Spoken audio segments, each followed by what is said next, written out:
r/AskReddit by Reddit. What are some of the worst examples of the "we've always done it that way" mindset? When I moved from PA to Washington, I had to register my car. No biggie, except the title was still held by the bank, since I was making payments on it. Now for some reason, even getting a copy of that title is a bit of a crap show, involving quite a few fees and a long wait time. I didn't want to deal with that, especially when PA's DOL and the bank with my title were making everything difficult. So I went to my local, Washington, DOL, and explained the situation. They looked up the process and said, "Well, this is dumb. Let me take care of it. We just need a single number off that piece of paper anyways. Should take like 5 minutes. What state is your title held in? Pennsylvania.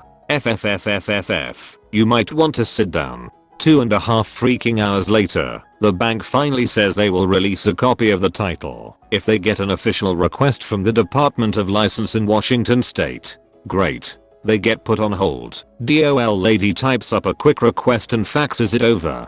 Takes it off hold. All I see is her look, like she's about to start screaming. She puts them back on hold. So apparently, they need a handwritten request. A typed copy isn't something they can legally work with. Why? I've no idea. They just thought it was incredibly unprofessional that we sent them a typed document. So there it was, that I had to send a handwritten document that had to be explicitly polite, asking for a single number off the top of my title to please be released, on top of requiring a handwritten note. Apparently this is not unusual for PA transplants, since PA is one of the few states that still issues paper titles and is very protective about who is even allowed to look at that title.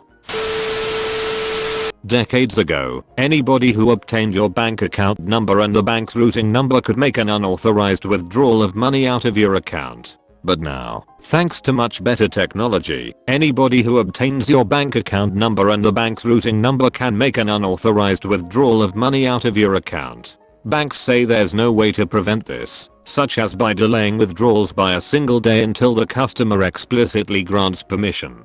Good thing those numbers are kept secret by being printed on every check I write. My company has offices in a few countries. I recently went to one of these offices for 2 months. Was meant to be 3, but I had to get the duck out of there to retrain them because the office was clearly struggling and on the verge of being shut down. Now, I'm not saying I'm amazing at my job, but I know what I'm doing. When I'd try telling them about any small change they needed to make, I'd get back, quote, "But this is how we do things here. The clients won't like change." Yes, but you're clearly struggling. Have you asked the client if they're okay with change? No. So how do you know they won't like it? Anything is better than the crap show currently kicking off in that office. But nope. They don't want to change. Half of them are likely to be fired soon because of this, so it's their loss. Edit. Typo. As we all know, businesses that refuse to change will be the only ones to stand the test of time. The only way to move forward is by standing still. Is that a quote from Sears?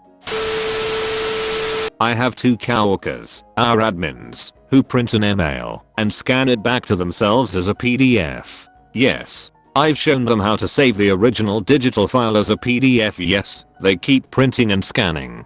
One of my coworkers always says she's not a computer person. I love that.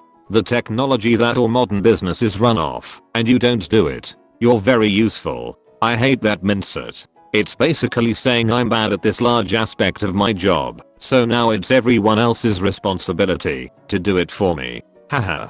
I have one coworker who is unable to call into conference calls on her own. This is not a computer Skype call. She literally can't figure out how to dial a phone number. And somehow this is still acceptable behavior. Someone has to come in and call the number for her every time. I love that argument. It's fancy way of saying I will make no effort to learn something new. Maybe not the worst, but I think the story is worth sharing. Banana farmer Doug takes his future son-in-law and my friend Jim out to pick bananas. Bananas are grown on steep slopes around here with roads winding back and forth up the hill. So Doug parks the truck at the top, walks down the hill and starts cutting bunches that weigh 45 kilograms, and then hauls them back up the hill to the truck. Jim takes one look at this setup and says, why don't we park the truck at the bottom of the hill and start picking there, so we are carrying the bananas down the hill instead of up. Then we can move the truck up the rows as we go. Because we always do it this way is the reply. So Jim says, humor me. Let's try it my way, just for today. Doug reluctantly agrees. End of the day comes. Bananas are picked, and they're back at the house enjoying a cold beer. Doug says, you know what, Jim? Your way was a lot easier. Edited. Clarified key points. We use stock pickers where I work. Prepare for hell if you use a picker that a first shift guy wants, because they've been using it for the last X years. I've gotten threats to my property, job, and self because my shift just so happens to overlap this sometimes, and I'm on some random piece of equipment. Edit. A lot of people saying equipment differs from piece to piece, which is 100% true. This particular job though, my shift overlaps with both other shifts often, so I personally get on whatever I know is okay, even though I too have my favorite pickers. At the end of the day though, I'm not there to fight with someone over equipment, I'm there to finish my job and get out. First shift people will remove the keys from their forklifts here and hide them. I found a set and took it because it was the only one with hydraulic fork spacing, which makes my job so much faster. They found out and complained to the supervisor. I told them I can ask corporate why they're leasing a forklift for 24 hours a day and only using the mate. They begrudgingly let me use it now. Job I was in would handwrite patient notes, type them up, then print them again, only to file them. I suggested typing them from the get-go as everyone had laptops anyway, and then attaching the digital notes to the patient profile on our global drive. Once all existing notes were archived, we went from having 10 on-site filing cabinets to half a cabinet. People are technophobic. Edit. To answer a few questions I've been receiving. This is England, UK. There is not a legal reason that we have paper notes. Solicitors prefer type notes as it's easier to read. Everything is audited when viewed digitally. I couldn't even have a patient on screen without it being saved that I'd viewed it. We have multiple backups. The clinicians were more than happy to adapt. I had discussed this with them before taking it to management. Had it been an issue, I wouldn't have said anything. The biggest resistance I had was the management team who visit the site once a year, simply because they didn't understand what I was putting forward. Our team has more than doubled in size, since we are now saving money in several aspects of the job and now have a team size fit for the role. The reason they never employed the numbers we needed was lack of money, which was found through going paper-light.